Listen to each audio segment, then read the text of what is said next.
Bonjour la tribu. Donc, comme je vous avais dit, j'allais faire une vidéo pour l'éducation de la morsure. Donc j'espère que vous m'entendez bien et que vous voyez bien de là, parce que je ne sais pas trop où mettre mon téléphone. Donc c'est l'éducation morsure, bon, avec mon crapulus. Donc crapulus, il mordit, il mord pas, c'est pas un mordeur, mais il veut jouer, il mordit. Donc voici crapulus, mon petit dernier loulou. Donc, avant toute chose, on prépare ses armes. Donc, le fouet, le bâton et le sac pour le mettre dedans après. Non, c'est une blague, je déconne. Donc, une canne à pêche. Ça, c'est l'astuce du journal que je expliquerai. Je vais vous l'expliquer maintenant. En fait, on faisait ça avec les chiens il y a longtemps de ça. C'est pas pour le frapper, hein. C'est juste pour faire un bruit qu'ils n'ont pas l'habitude d'entendre. Maintenant, c'est beaucoup avec les mordeurs qui vous prennent et ne vous lâchent pas du tout, hein. Ici, avec le petit, j'ai pas besoin de le faire parce qu'il ne mord pas. Mais en fait, quand le furet vous mord et ne vous lâche pas, on tape avec ça et on fait un bruit assez fort. Comme ça, il est saisi et il arrête et il lâche. Donc ça, je n'en aurais pas besoin, c'est pour vous montrer. Et ça, c'est une taille d'oreiller, c'est pour faire un jeu à distance. Donc voilà, ce ne sont pas mes armes, je ne vais pas tuer mon crapulus. Donc voilà. Alors, aussi, une chose à savoir, c'est les anciennes méthodes. La prise par le cou, la pitchinette, je ne sais pas comment est-ce qu'on appelle ça, sur le nez. Le renfermer dans une cage de transport ou sa cage, ou le doigt aussi de la gorge. Ces anciennes méthodes-là sont à éviter. J'en ai utilisé quelques-unes parce qu'au début, je prenais des conseils et on me conseillait ces méthodes-là. Donc du coup, je faisais avec. Mais au fil du temps, et vu tous les loulous que j'ai, des cas différents, je me suis rendu compte que ça ne sert strictement à rien. On peut faire une éducation positive avec nos loulous, qu'ils soient mordeurs ou pas. Bon, ici, je n'ai pas un mordeur, mais j'en ai eu. Donc, voilà. Alors, la prise par le cou, non. Pourquoi? On dit, oui, mais c'est la maman, ils les prennent comme ça pour les éduquer. Oui, mais bon, la maman ne le prend pas de la même façon que nous. Nous, on va le prendre comme ça, on va le lever. Déjà, c'est pas bien. Le bâillement n'est pas un signe de soumission, c'est juste un réflexe du fait qu'on tire la peau par le cou. Donc, c'est un réflexe. Ce n'est pas une soumission, un signe de soumission. Donc la maman prend par le cou, effectivement, mais si vous regardez bien une vidéo, vous avez l'occasion de voir une maman qui le fait à son petit. Donc elle a sa manière propre à elle de les prendre pour l'éducation. Et nous allons utiliser avec nos furets la méthode à prise du cou en tenant par en dessous ou en tenant sur nous pour des médicaments, pour voir s'il n'a pas de souci dans la bouche. Donc il ne va pas faire la différence non plus médicaments, engueulade, donc voilà. Ça ne sert strictement à rien dans l'éducation. Aussi, le doigt dans la bouche, moi je trouve ça une torture. C'est horrible de faire ça, c'est comme si on le ferait à un enfant. Vous allez dire, un enfant il ne mord pas, mais voilà, c'est horrible de faire ça, c'est un bébé. Il apprend la vie, donc on ne va pas lui mettre, c'est horrible. Enfin, soit, c'est horrible, tout simplement. C'est une torture. La pitchinette sur le nez aussi, il y en a qui ne savent pas comment on le fait, donc du coup ils le font très fort. Donc le furet reste fragile au niveau du nez, donc on peut lui faire très très mal au niveau de son odorat et de son nez. Un crapulus, nous on n'utilise pas ça, non. Donc voilà, j'ai fait le tour. Ah oui, et le renfermement dans la cage de transport et la cage.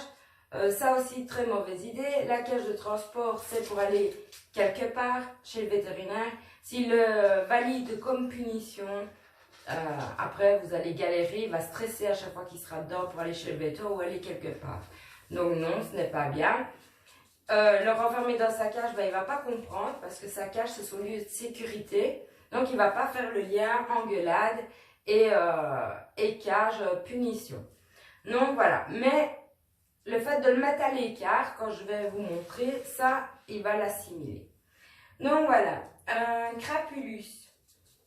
Donc, vous avez vu déjà que Crapulus vient souvent sur moi, me mordit et repart. C'est tout simplement un appel au jeu. Ce n'est pas de l'attaque. Il n'est pas en train de m'attaquer. Quand on n'a pas l'habitude des furets et qu'on a un fureton, on peut se dire, ouais, il n'arrête pas de revenir à la charge, il vient et il m'attaque. Mais bon, ce n'est pas de l'attaque. La morsure chez eux, c'est un moyen de communication.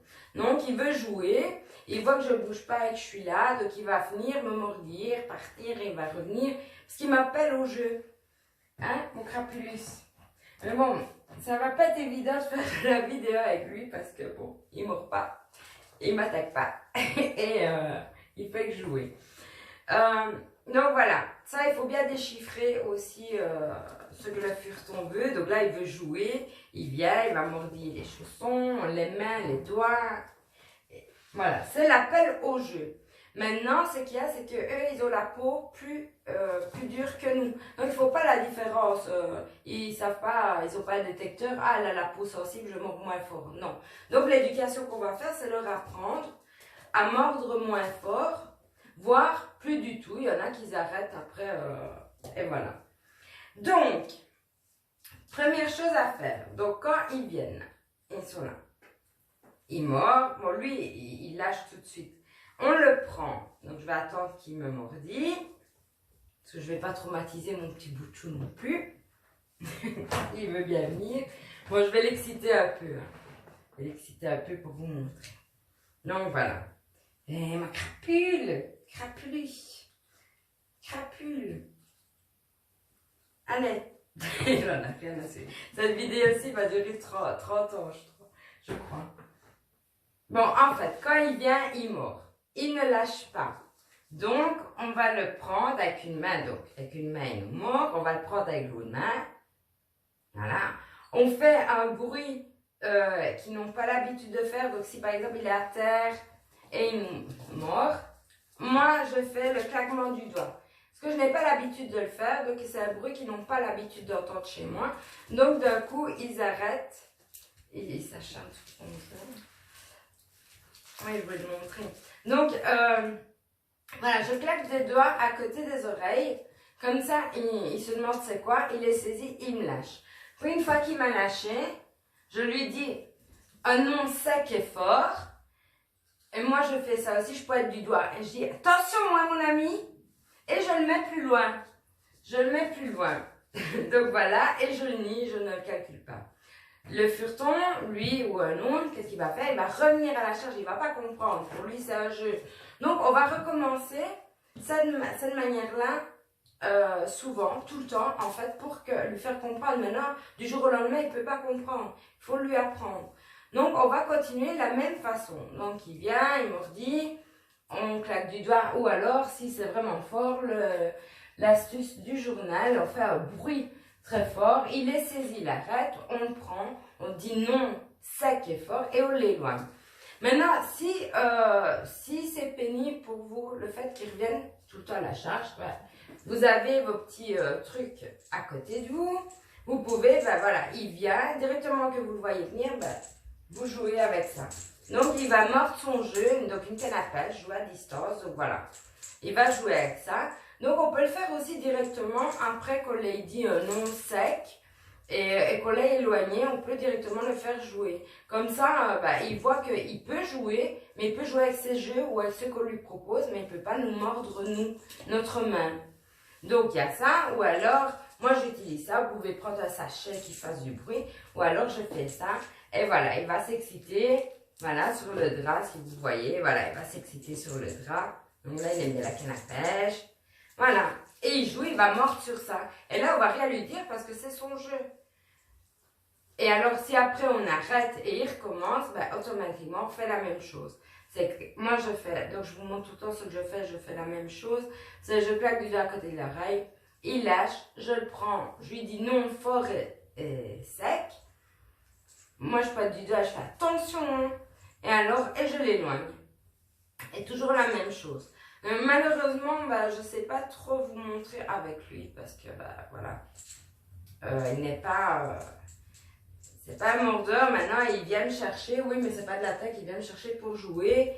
Et voilà, et même que je l'excite, j'ai beau l'exciter, il mordit, mais il mord pas fort. Donc, il lâche tout de suite, il ne s'acharne pas sur moi, comme un bout de poulet. Ah, mon coco. Donc, voilà. Donc, c'est toujours répéter la même façon. Maintenant, vous pouvez le laisser le nier et partir de la pièce ou le laisser jouer tout seul et ne pas le regarder. Mais il faut bien se dire qu'il y a des furtons que ça prend longtemps, il y a des furtons que ça prend moins longtemps. Ça dépend d'un à l'autre. Maintenant, voilà, c'est comme un enfant. Il y en a qui écoutent super vite et il y en a qui font longtemps, voire jamais. Maintenant, le tout, c'est de créer un lien aussi avec. Pas non plus être tout le temps en train de l'engueuler. Donc, jouer avec des jeux à distance permet de créer un lien avec lui, de lui montrer ben, qu'on sait jouer avec lui sans tout le temps le gronder. Voilà. Allez, acharne-toi que je montre un peu. Non. Ok. Donc voilà, et ce qu'il faut savoir aussi, c'est on peut vous dire, la personne qui vous l'a vendu ou vous l'avez adopté dans une association de refuge, vous l'avez acheté en animalerie ou chez un éleveur, enfin n'importe où, on peut vous dire, oui, il ne mord pas, c'est un amour et tout, et puis il peut arriver chez vous, et là vous dites, merde, on m'a menti, il mord et tout, on l'a pas manipulé, non, ça n'a rien à voir. Ça n'a strictement rien à voir. Un furet peut être calme chez la personne où il est né, il est dans son environnement. Il faut savoir aussi, bah, il quitte sa maman, son environnement, ses frères et sœurs, il quitte tout, il arrive chez vous et voilà, il est tout chamboulé, c'est un petit bébé, que ce soit un adulte ou un petit, il est chamboulé. Donc il faut lui laisser le temps aussi. Donc il peut mordre de peur parce qu'il ne sait pas. Il ne sait pas comment vous allez être avec lui, il ne sait pas quoi penser. C'est un peu comme un kidnapping, on va dire ça comme ça. Donc, il peut mordre et alors il faut créer le lien. Mais voilà. Donc, ici, c'était la vidéo éducation morsure. En plus, à mon avis, j'avais dit que je la ferais courte et à mon avis, elle est longue. Je verrai bien. Donc, voilà. J'espère que cette vidéo vous a aider. Si vous avez des questions, n'hésitez pas. Malheureusement, voilà, je n'ai pas de furet mordeur pour vous faire une vidéo vraiment sur l'éducation morsure, mais je vous ai expliqué, essayé de montrer ce que je fais. Donc, j'espère que ça peut vous aider. En tout cas, voilà, si vous avez des questions, n'hésitez pas. Si un jour, j'ai un furet qui redevient mordeur, ou lui qui commence à s'acharner, parce que ça fait même pas 15 jours qu'il est à la maison, ben, je referai une vidéo sans souci. Mais bon, je ne pense pas que Crapulus, un jour, se transformera en mordeur. Hein, mon chouet. Donc, voilà. Donc, n'hésitez pas, si vous avez des questions ou vous voulez partager vos expériences, je suis disponible. Allez, tu vas dire au revoir. Là. Là, ouais, tiens mon dos. Non? Mon Crapulus. Donc, voilà, c'était Crapulus pour l'éducation morsure.